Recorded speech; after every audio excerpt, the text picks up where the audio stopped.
ஆனால் கட்சிக்கு சம்பந்தமே இல்லாத சபரீசன் இன்னாருடைய மருமகன்ங்கிற ஒரே காரணத்திற்காக ஒரு அதிகார மையமாக மாறி அவனுக்கு ஒரு ஒரு அமைச்சர், முன்னாள் அமைச்சர், இந்நாள் எம்பி, அவர் போய் ஏலக்காய் மாலையை போட்டு, ஏலக்காய் மாலையை போட்டேன், பட்டு வேட்டியை போட்டேன், கிழிஞ்ச வேட்டியோட சுற்றிக்கிட்டு இருக்கான் கட்சிக்காரன். பொத்தல் போட்ட வேட்டியோட சுற்றிக்கிட்டு இருக்கான். அதை மடித்து கட்டிக்கொண்டு தெரியக்கூடாது அப்படின்னு மடித்து கட்டிக்கொண்டு அங்கே டீ கடைகளிலும் தெருமுனைகளிலும் அவன் உதயசூரியனுக்கு கோஷம் போட்டுக்கொண்டு இன்ப நிதி வந்தாலும் நாங்கள் கோஷம் போடுவோம் என்று சொல்லிக்கொண்டு பரிதாபமாக அலைந்து கொண்டிருக்கிறான். ஆனால் இந்த பக்கம் பார்த்தீங்கன்னா இவர்கள் இந்த மாதிரி ராஜபோக வாழ்க்கையை வாழ்ந்து கொண்டு இதனால் வந்த சொத்து சுகத்தை எல்லாம் அனுபவித்து கொண்டு இந்த எம்பி எம்எல்ஏக்கள் எல்லாரும் வரிசையாக அடிமைகள் போல அவர்களிடம் கப்பம் கட்டி கொண்டு அவர்களிடம் ஆசி பெற்றுக்கொண்டு இந்த கேவலமெல்லாம் இங்கே அரங்கேறி கொண்டிருக்கிறது. இதற்காகவா அண்ணா அவர்களும் அந்த ஐம்பெரும் தலைவர்களும் இதற்காகவா இந்த கட்சியை உருவாக்கினார்கள்? அவர்கள் யாராவது ஒருவருடைய குடும்பம் இந்த மாதிரி இருக்கா?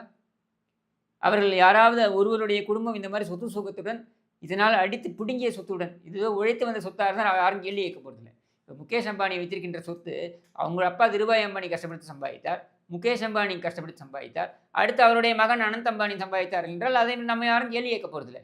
இவர்கள் யாருமே உழைக்கவில்லை. அதைத்தான் நான் ஆரம்பத்திலேருந்து திரும்ப திரும்ப திரும்ப சொல்லிட்டு இருக்கேன்.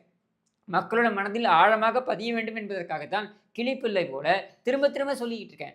1967 இன்று வரையில் இந்த குடும்பத்தில் எவனுமே உழைச்சது கிடையாது. இன்னைக்கு இறந்து போனார் பாருங்க மூகா முத்து, அவர் உட்பட எவனுமே உழைச்சது கிடையாது. இப்போ மறைந்தவர்கள் நம்ம தவறாக பேசணும், தவறாக பேசலை, இருப்பதை இருப்பதாக சொல்கிறேன்.